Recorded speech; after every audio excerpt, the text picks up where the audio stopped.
మహిమ కలుగునుగాక. కూడినటువంటి మీ అందరికీ ప్రభు పేరట వందనాలు తెలియజేస్తూ ఉన్నాను. హల్లెలూయా. 84వ కీర్తన భాగము 1వ వచనం నుండి చదువుకుందాం.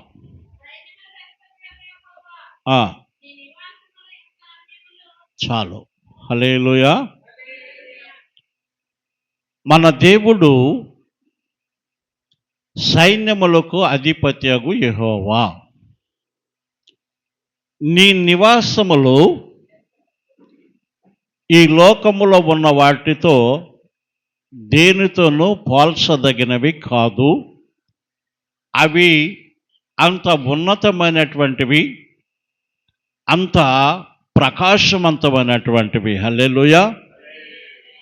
అందుకని ఇక్కడ భక్తుడు అంటున్నాడు 2వ వచనంలో, యెహోవా మందిరమును చూడవలెనని నా ప్రాణము ఎంతో ఆశపడుతున్నది, అది సొమ్మసిల్లుతూ ఉన్నది. హల్లెలూయా. మనం ఈ లోకములో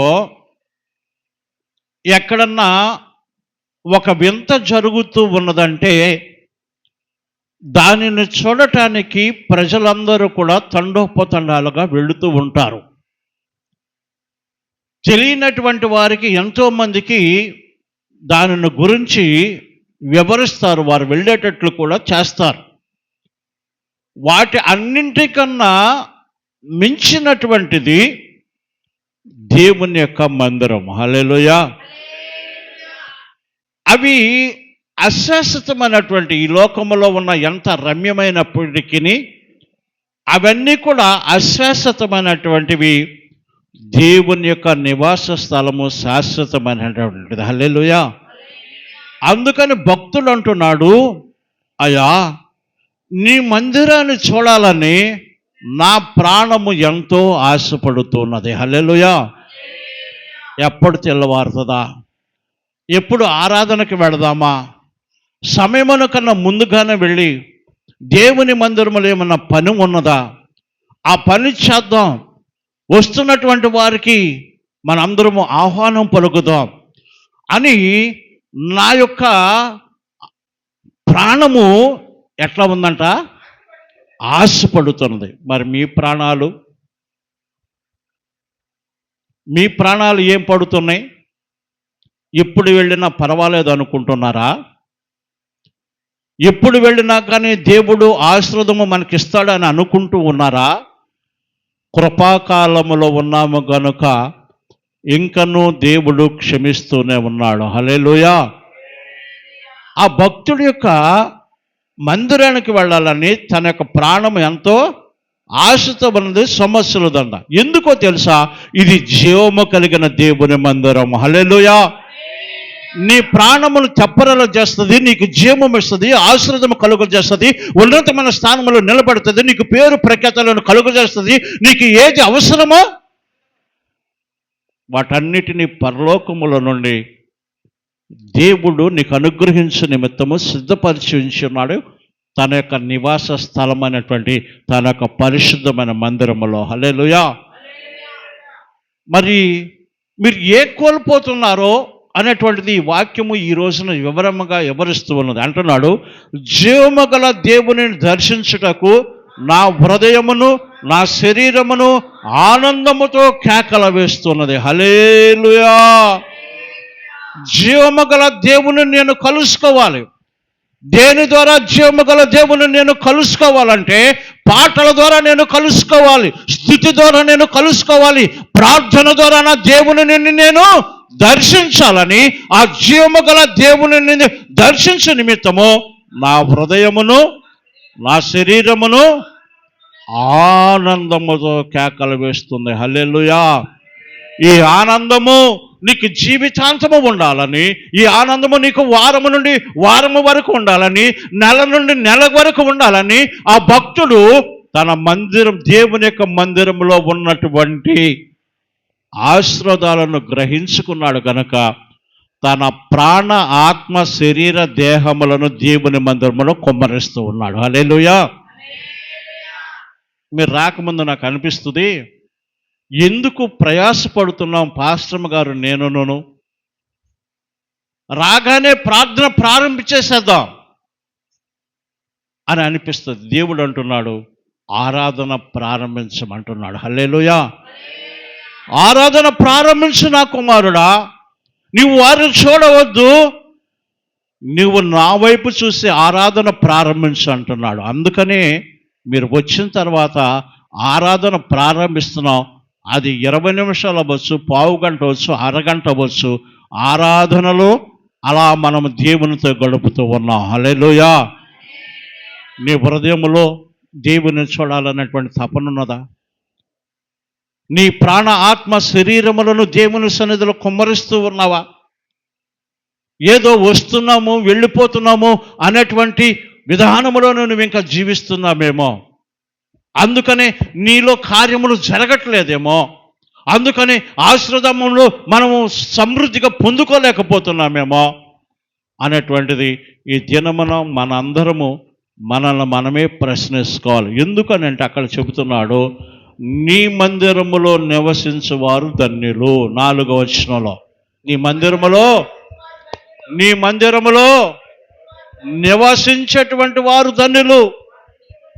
పిచ్చుకలకు నివాస స్థలము, వానకోవులకు తన పిల్లలు పెట్టడానికి నివాస స్థలము. మరి మనకేది నివాస స్థలము? మన ఇల్లా? మన నివాస స్థలము ఇదే. హల్లెలూయా. కనుక మనము 100వ కీర్తన ఫస్ట్ తారీఖుని చదివిస్తూ ఉంటాం. వద్దు, సమస్త దేశములారా యెహోవాకు స్తుతిగానము చేయండి, ఆనందముతోనూ పాటలు పాడుతూ ఉత్సాహముతోనూ మీరందరూ దేవుని సన్నిధికి రావాలని చెప్తూ ఉంటాం. ఈ దినమున 84వ కీర్తనలో 4వ వచనంలో కాడ అంటారు, ఆయన మందిరములో నివసించువారు ధన్యులు, వారు నిత్యము నిన్ను స్తుతించుదురు. నీ వలన బలమునందు మనుషులు ధన్యులు. నీవు ఇక్కడికి వస్తే నీవు బలహీనుడవైనా కానీ ఆయన పరలోకములో నుండి ఆయన ముఖకాంతి చేత నువ్వు ప్రారంభము నుండి ఆయనను దర్శించేటువంటి సంతోషము, ఆనందము, ఆశ, తృష్ణ నీలో ఉన్నట్లయితే నువ్వు బలహీనంగా వచ్చినా కానీ ఆయన నిన్ను బలపరిచి పంపించే దేవుడై ఉన్నాడు. హల్లెలూయా. హల్లెలూయా. యాత్ర చేయు మార్గములు వారికి అతి ప్రియములు. మనం అందరము యాత్రికులమే. హల్లెలూయా. ఎన్ని సంవత్సరాలు దేవుడు ఆయుష్కాలం ఇచ్చినంత కాలము. మెతూషేలు 969 సంవత్సరాలు బ్రతికాడు. మానవుల యొక్క చేస్తున్నటువంటి దోషాలు, మానవులు చేస్తున్నటువంటి వ్యతిరేకమైనటువంటి కార్యాలు, మానవులు చేస్తున్నటువంటి అతిక్రమముల మూలంగా క్రమముగా మనుషుల యొక్క ఆయుష్ తగ్గిపోయి వస్తూ ఉన్నది. ఇప్పుడు నేను నిన్న కాక మొన్న ఎక్కడ చూశాను, యూట్యూబ్లో ఉన్న దేనిలో 70 సంవత్సరాలు బ్రతికేటువంటి వారు 11%. దేవుని యొక్క వాక్యం చెప్తుంది, ఏమంటుంది? దేవుడు ఆయుష్ 70 సంవత్సరములు అధిక బలమనొచ్చో, 80 సంవత్సరములు అది ఆయాసము, దుఃఖమే. నువ్వు సంతోషముతో ఆనందముతో దేవుని యొక్క మందిరానికి రావాలనేటువంటి ఆశతో నీవు వచ్చి నీ ప్రాణ ఆత్మ శరీర దేహములను ఆయన సన్నిధిలో కుమ్మరిస్తే నీవు ధన్యుడవు. హల్లెలూయా.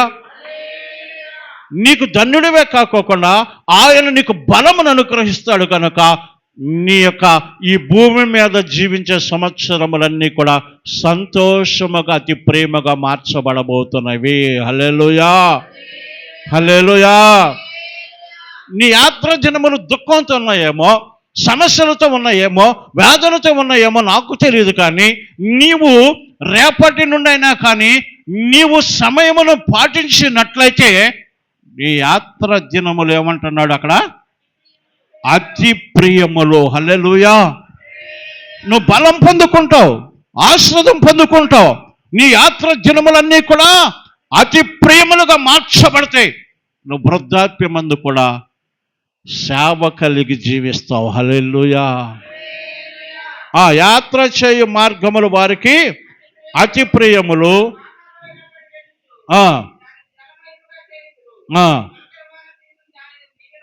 అది ఇటువంటి ఆశీర్వాదాలన్నీ కూడా వారికి వస్తాయని చెప్తే 7వ వచనములు అంటారు, వారు నానాటికి బలాభివృద్ధి నొందుచు ప్రయాణము చేదురు. హల్లెలూయా, హల్లెలూయా, హల్లెలూయా. నానాటికి బలాభివృద్ధి పొందుచు ప్రయాణము చేదురు. ఫర్ ఎగ్జాంపుల్, మన మధ్యలో ఉన్నటువంటి పాస్టర్ సిన్హా గారు, వారికి pastor ji how many years?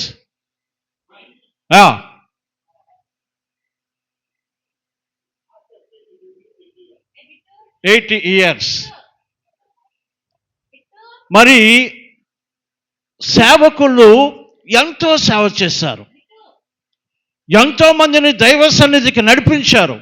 ఇప్పుడు కూడా పాంప్లెట్ తీసుకుని, బుక్స్ తీసుకుని, తనకు వస్తున్నటువంటి సంపాదన పెన్షన్లో నుండి ఎవరిని అడగకోకుండా బుక్ స్టాల్కి వెళ్ళి తన యొక్క సొంత ధనముతో కొని ఎవరికి కనిపిస్తే వారికల్లా చేతిలో పెడతారు. హల్లెలూయా, హల్లెలూయా.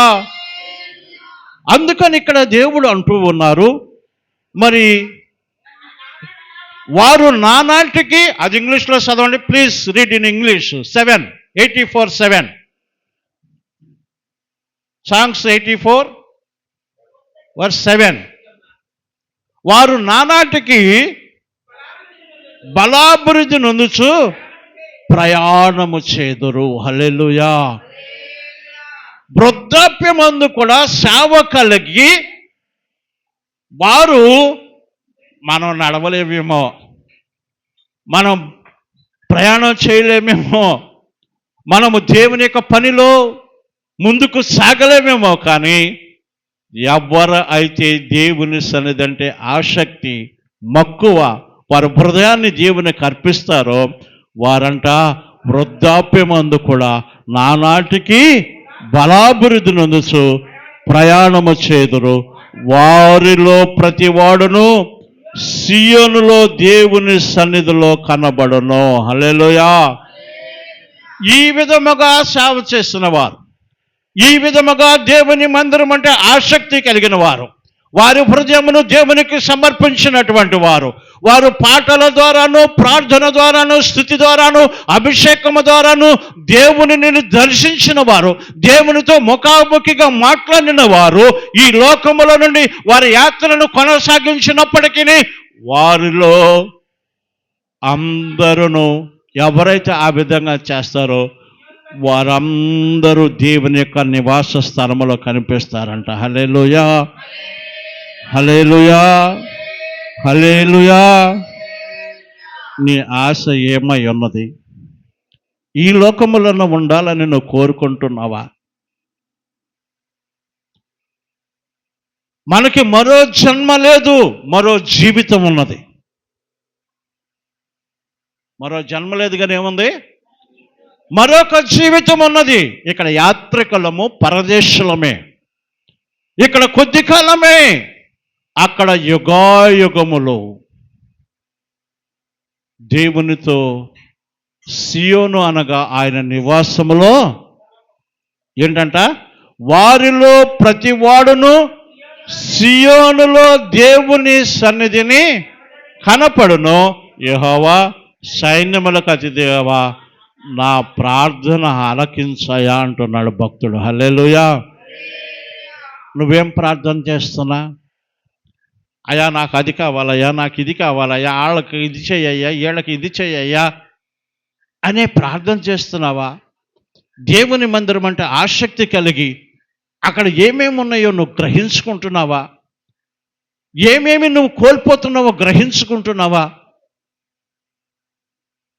అయ్యా నీకిష్టమైన ప్రార్థన చేస్తా. మొదటిగా నీ రాజ్యమును, నీ నీతిని నన్ను ఎతికేవాడిగా మార్చాయా. అప్పుడు నాకు, నా కుటుంబమునకు కావలసినవి, తరతరములకు కావలసిన వాటిని నువ్వు పంపిస్తావు ప్రభువా అని అంటున్నాడు. దేవుని యొక్క సన్నిధిలో గడిపితేనంట, ఒక్కరోజు ప్రార్థనకు నువ్వు వస్తే 3 సంవత్సరాలు వచ్చినట్టంట. హల్లెలూయా. అంటే ఈ రోజు వచ్చాను కదండి, మళ్ళీ 3 సంవత్సరాల తర్వాత కనపడతానని అనకూడదు. ఏంటండి, నీవు ఒక్క దినమున కోల్పోతే 3 సంవత్సరాలు ఆశీర్వాదాలు కోల్పోయినట్లే. నీ ఆవరణంలో ఒక దినము గడుపుట 1000 దినముల కంటే శ్రేష్టము. 11వ వచనంలో కింద అంటారు, 11 దేవుడైన యెహోవా సూర్యుడును కేడెమునై ఉన్నాడు. యెహోవా కృపయు ఘనతయు అనుగ్రహించును, యథార్థంగా ప్రవర్తించు వారికి ఆయన ఏ మేలు చేయక మానడు. దేవుడు మనలో చూస్తున్నది యథార్థత, నీతి, న్యాయము. వీటన్నిటిని చేస్తే ఆయన యథార్థవంతులకు ఏ మేలంటే మేలే చేస్తాడు, కానీ ఏ విధమైనటువంటి శ్రమలు, ఇబ్బందులు, సమస్యలు అవన్నీ వస్తాయి. ప్రార్థన ద్వారా జయిస్తాం. మనం మేలు చేసేటువంటి వారిగా ఉండాలి, కానీ మన మాట ద్వారా కానీ, మన చూపు ద్వారా కానీ, మన క్రియల ద్వారా కానీ ఇతరులను బాధ పెట్టేటువంటి వారిగా, ఇతరులను ఇబ్బంది పెట్టేటువంటి వారిగా, ఇతరులకు హాని చేసేటువంటి వారిగా ఉండకుండా యథార్థవంతులుగా మనం జీవించినట్లయితే మనకు దేవుడు మేలు చేస్తాడు. హల్లెలూయా. ఆయనే కేడము, ఆయనే